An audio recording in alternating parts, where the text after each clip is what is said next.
Salut mes débutants et bienvenue à cette nouvelle leçon du cours d'initiation à JavaScript. Aujourd'hui, nous allons voir la notion d'objet. Si vous vivez sur la même planète que nous, alors vous connaissez déjà les objets. La notion d'objet en JavaScript est tout simplement la numérisation de la notion d'objet dans la vie réelle. Les objets sont des éléments qui ont leurs propriétés et leur comportement. Prenons l'exemple que vous voyez très souvent, un écran. Oui, un écran. Avant qu'un écran n'arrive chez vous, on l'a fabriqué. C'est l'œuvre de son constructeur. Vous convenez avec moi? Un écran a une taille en pouces et une définition ainsi qu'une couleur. Ce sont ses propriétés. De plus, un écran peut s'allumer et peut s'éteindre. C'est son comportement. Ce que nous venons de voir sur un objet de la vie réelle, à savoir un écran, est reproduit en programmation en général et en JavaScript en particulier. Donc, un objet est un concept qui possède un constructeur, des propriétés et des méthodes. C'est son comportement. Si vous avez compris l'exemple de l'écran, alors vous savez pratiquement tout sur les objets en JavaScript. JavaScript possède des objets dits natifs. Ce sont des concepts d'objets que JavaScript a déjà créés pour vous. C'est le cas des chaînes de caractères, des nombres entiers que nous avons déjà utilisés dans les exemples précédents. Toutefois, il est possible de créer vos propres types d'objets. Okay. Commençons par la notion de constructeur. Le constructeur d'un objet contient du code qui va être exécuté lors de la création d'un nouvel objet. Donc, vous savez, c'est ce code qui va créer l'objet en question. Son rôle est simplement de mettre en place les éléments de base tels que la valeur de nombre entier ou encore la taille d'un écran, par exemple. Tous les objets possèdent un constructeur et c'est important de le savoir. Ce constructeur est utilisé une seule fois et c'est lors de la création de l'objet. Parlons des propriétés. Les propriétés sont des informations propres à l'objet et nécessaires à son fonctionnement. Pour un nombre entier, par exemple, la valeur du nombre est une propriété de celui-ci. Et il en est de même pour la taille d'un écran. Les propriétés sont des valeurs qui sont placées au sein de l'objet. Nous avons vu la notion de variable et vous savez donc que les propriétés étant des variables, on peut les modifier. Ok, donc nous allons parler des méthodes. Dans les leçons précédentes, nous avons vu la notion de fonction. Lorsqu'une fonction est placée dans un objet, on parle de méthode. Donc, vous connaissez déjà les fonctions. Une fois que la fonction est transportée dans le concept d'objet, on parle maintenant de méthode. Les méthodes sont des blocs de code qui représentent la partie dynamique d'un objet. Elles sont utilisées pour les modifications au sein de l'objet et toutes les autres actions que l'objet doit faire. C'est le comportement de l'objet. Pour une chaîne de caractères, par exemple, nous avons une méthode qui permet de lire le caractère à une position donnée. Pour notre écran, lorsque vous allez appuyer sur le bouton pour allumer, il y a un processus qui va se dérouler au sein de l'écran et celui-ci va s'allumer. Une fois que les propriétés et les méthodes d'un objet sont définies, nous pouvons y accéder pour nos besoins. Donc, nous allons voir comment accéder aux propriétés et méthodes d'un objet. Pour accéder aux méthodes ou aux propriétés d'un objet, on utilise le symbole point. Comme nous l'avons fait dans les exemples précédents avec les chaînes de caractères. Nous avons utilisé cela pour déterminer le nombre de caractères que contenait une chaîne de caractères.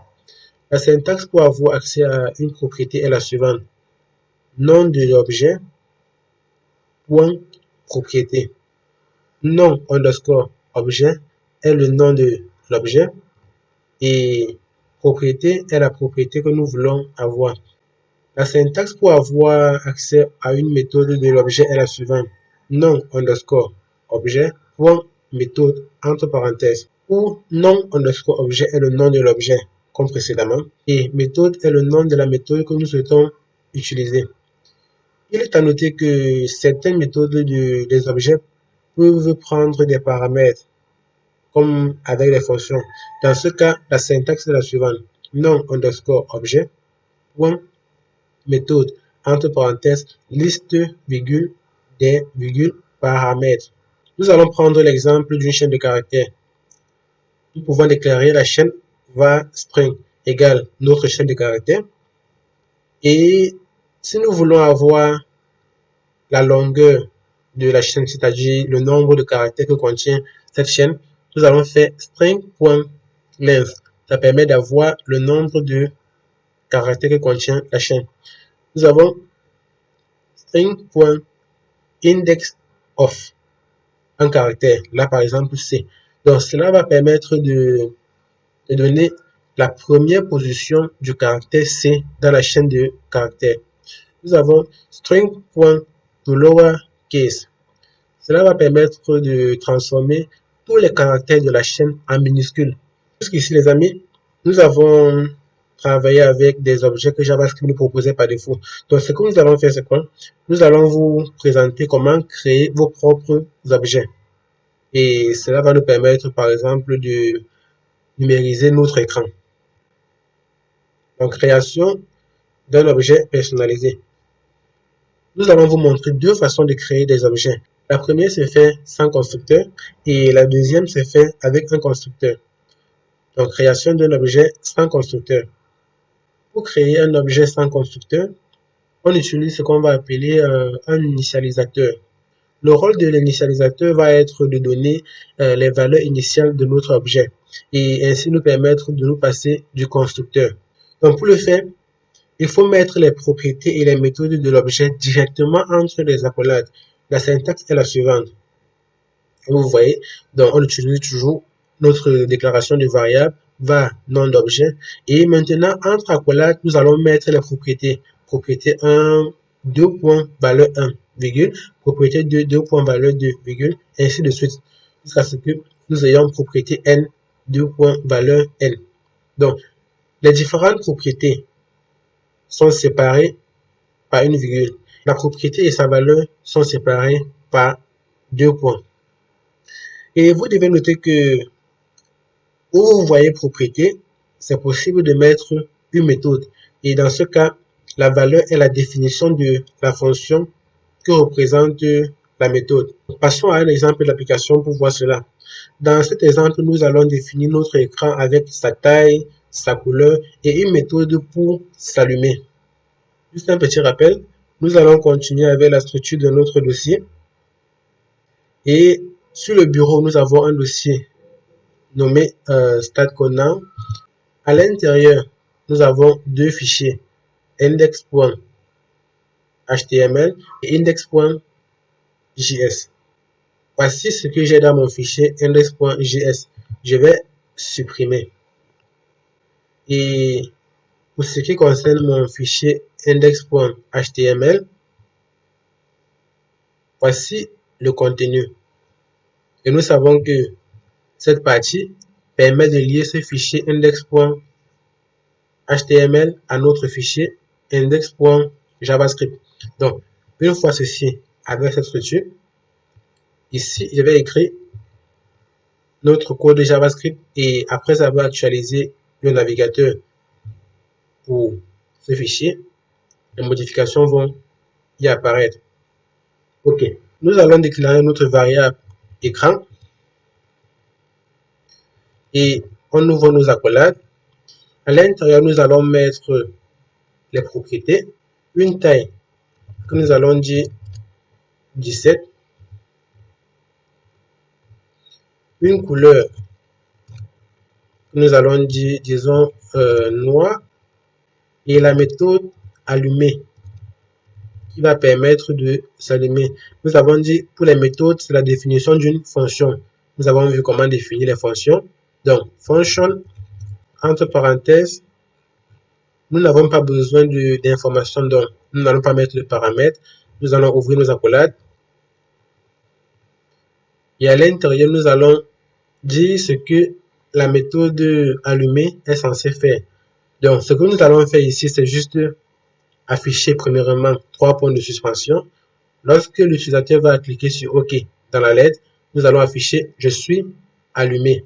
Donc, la lettre, 3 points de suspension.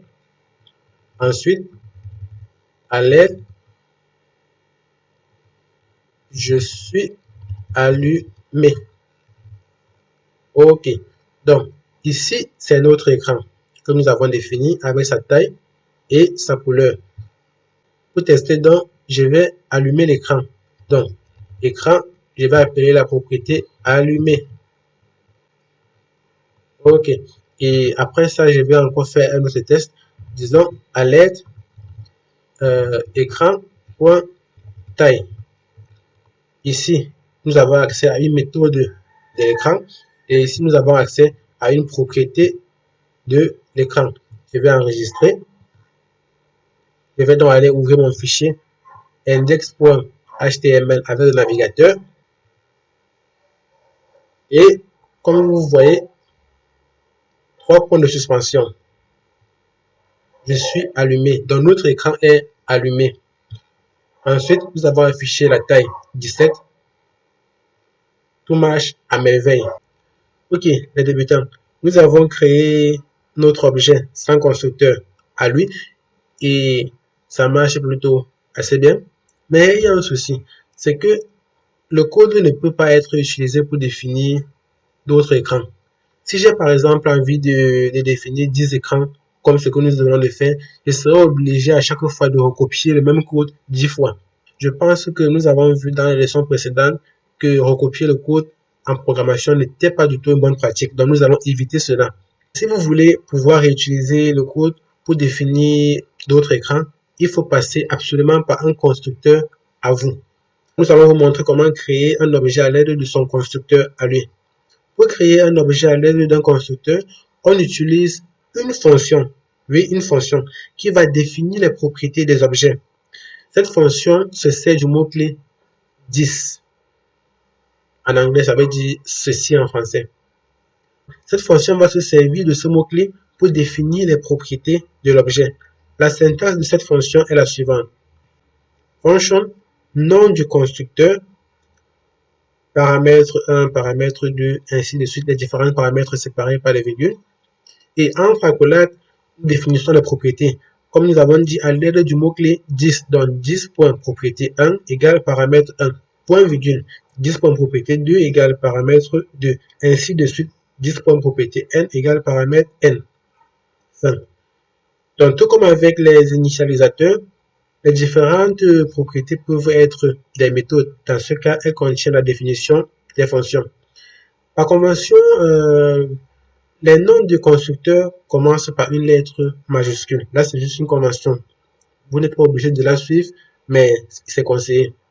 Une fois que ce constructeur est créé, nous pouvons créer nos objets en utilisant le mot-clé new. Ça veut dire nouveau.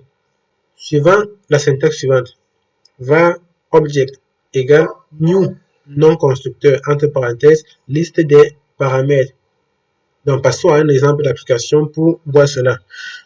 Dans cet exemple, nous allons reprendre notre écran de l'exemple précédent, mais cette fois-ci en utilisant un constructeur. Et de plus, nous allons ajouter une méthode pour afficher les informations sur l'écran. La définition de notre constructeur est la suivante. Je vais juste couper cette fonction. J'en aurai besoin pour définir la méthode allumée. OK. Et le reste, je vais supprimer. Donc, notre constructeur, nous avons dit c'est une fonction. Function. Et nom de la fonction, nous allons appeler cela écran. Étant donné que nous allons utiliser un constructeur et que pour chaque objet, il va falloir connaître sa taille et sa couleur, en paramètre de la fonction, nous allons attendre la taille ainsi que la couleur. Là, ce sont les paramètres. Nous allons ouvrir nos accolades et nous allons utiliser les paramètres taille et couleur que nous avons reçus pour définir les propriétés taille et couleur de nos écrans. Donc, 10, c'est le mot-clé, point, taille égale taille.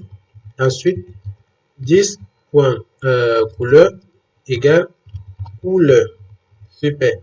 Maintenant, nous allons définir la méthode allumée. Donc, 10, point, allumé égale, c'est une fonction. Donc, égale function. J'ai déjà copié cela, donc je vais juste coller. OK. Just.aligner égale function, comme ceci. Et nous avons dit qu'il fallait ajouter une méthode qui permet de donner des informations sur l'écran. Donc, 10.info égale une fonction. Function, pas besoin de prendre les paramètres pour l'instant. Pour info, nous allons afficher la taille et la couleur de l'écran. Donc, à l'aide taille 10.taille couleur